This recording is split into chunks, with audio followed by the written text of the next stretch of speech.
అదే RTV app వార్తల్ని క్షణాల్లో చదివే అవకాశం ఉంటుంది. ఒక న్యూస్ పేపర్, ఒక టెలివిజన్ ఛానల్ మీ చేతుల్లో ఎప్పుడూ ఉంటాయి.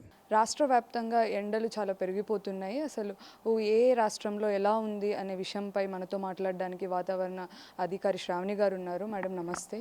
అసలు ఇప్పుడు ప్రస్తుతానికి చాలా వరకు ఎండలు పెరిగిపోయినాయి. లాస్ట్ టైం కంటే ఈసారి ఎక్కువగా ఉందని చెప్పుకోవచ్చు. గత ఏడాదితో పోల్చుకున్నట్లయితే ఈ సంవత్సరం మనకి మార్చి 2వ వారం నుంచి కొద్దిగా వేసవి ప్రారంభమైందని చెప్పొచ్చు. ఇప్పుడు గత వారంతో పోల్చుకున్నట్లే క్రమేపీన ఉష్ణోగ్రతలు పెరుగుతున్నాయి. ముఖ్యంగా తెలంగాణ రాష్ట్రంలో చూసుకున్నట్లయితే మనకి ఉత్తర తెలంగాణ జిల్లాల్లోని గత 24 గంటల్లోని మనకి 39.3 డిగ్రీల అత్యధికంగా ఉష్ణోగ్రత నమోదవడమే జరిగింది. ఆదిలాబాద్ మరియు నిజామాబాద్ పరిసర ప్రాంతాల్లో అంటే ఉత్తర తెలంగాణ జోన్ అంతా మనకి దాదాపుగా 39 డిగ్రీల ఉష్ణోగ్రత నమోదవడం జరిగింది.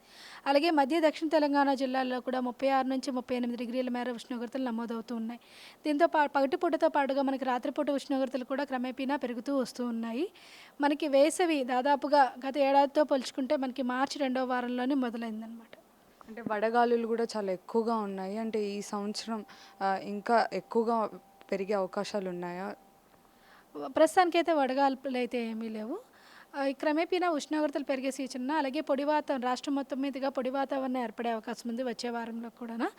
ఈ పొడి వాతావరణం వల్ల కొద్దిగా ఉష్ణోగ్రతలు అంటే ఉత్తర తెలంగాణ జిల్లాల్లోనే అత్యధికంగా 40 డిగ్రీల వరకు వెళ్ళే అవకాశం అయితే కనిపిస్తుంది ఈ 2 రోజుల్లో. తదుపరి 3వ రోజు నుంచి కొద్దిగా ఉష్ణోగ్రతలు తగ్గుదల కనిపిస్తుంది. తగ్గుదల కనిపించి 3వ రోజు నుంచి 37 నుంచి 38 డిగ్రీల ఉష్ణోగ్రత నమోదే అవకాశం ఉంది. నెలాఖరులోని మనకి 40 డిగ్రీల ఉష్ణోగ్రత నమోదే అవకాశం అయితే కనిపిస్తుంది. తర్వాత మనకి ఏప్రిల్ మే నెలల్లోని కొద్దిగా ఉష్ణోగ్రతలు అత్యధికంగా అనిపిస్తూ అలాగే 1-2 చోట్ల వడగాల్పులు కూడా వీచే అవకాశం అయితే కనిపిస్తుంది. మధ్యలో వర్షాలు పడే అవకాశాలు కానీ ఏమైనా ఉన్నాయండి? 21 నుంచి మనకి ఉత్తర దక్షిణ ద్రోణి ఏర్పడే అవకాశం ఉంది. ఈ ద్రోణి యొక్క ప్రభావం వల్ల మనకి సాయంత్రం పూట ఉరుములు మెరుపులతో కూడిన వర్షపాతం కూడా నమోదే అవకాశం అయితే ఉందన్నమాట.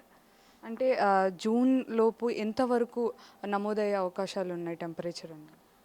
మనకి సాధారణ ఉష్ణోగ్రతలు నమోదవుతూ మనకి వడగాల్పులు ఎక్కువగా ఉండే అవకాశం ఉంది. సాధారణ ఉష్ణోగ్రత కంటే ఏప్రిల్ మే నెలలను కొద్దిగా ఎక్కువగా నమోదే అవకాశం అయితే కనిపిస్తుంది అనమాట.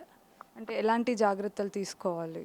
మనకి ఎండాకాలం మొదల్లో అంటే కొద్దిగా ఉష్ణోగ్రతలు పెరుగుతున్న క్రమంలోని మనకి ఉక్కపోత వాతావరణం ఏర్పడే అవకాశం అయితే కనిపిస్తుంది. ఈ సమయంలోని మనం దాదాపుగా మనకి ఉదయం 11 గంటల నుంచి మధ్యాహ్నం 3 గంటల వరకు అత్యధిక వేడిమిగా ఉంటుంది. ఈ సమయాల్లోని ముఖ్యంగా ఆరుబయట కార్మికులు కానీ లేదంటే బయటకు వెళ్ళాల్సిన ప్రయాణాలు కానీ చాలా వరకు తగ్గించుకోవడం మంచిది. ఒకవేళ అత్యవసరమైన ప్రయాణాలు చేస్తే మనం ఖచ్చితంగా ఓఆర్ఎస్ కానీ వాటర్ కానీ క్యారీ చేయడం వల్ల కొద్దిగా డీహైడ్రేషన్ అలాగే వేడిమిని కూడా కొద్దిగా తగ్గించుకోవడం జరుగుతుందన్నమాట. మొత్తానికైతే గత సంవత్సరంతో పోలిస్తే ఈ సంవత్సరం ఎండలు అనేది చాలా ఎక్కువగా ఉన్నాయి. దీనికి సంబంధించి అంటే బయటికి ఎంత అవసరం ఉంటే తప్పితే బయటికి రావద్దు. ఎందుకంటే ఇంకా జూన్ వరకు కూడా 50 డిగ్రీల వరకు వెళ్ళే అవకాశాలు అయితే ఉన్నాయని చెప్తున్నారు. కెమెరామెన్ వంశీతో దివ్య, ఆర్టీవీ, హైదరాబాద్. 16 కార్పొరేషన్లతో పాటు ప్రత్యేకంగా ముదిరాజ్ కార్పొరేషన్ ప్రకటించిన తెలంగాణ కాంగ్రెస్ పార్టీకి ప్రత్యేక ధన్యవాదాలు. నీలం మధు ముదిరాజ్ కాంగ్రెస్ పార్టీ రాష్ట్ర నాయకులు, పటాన్చెరు నియోజకవర్గం.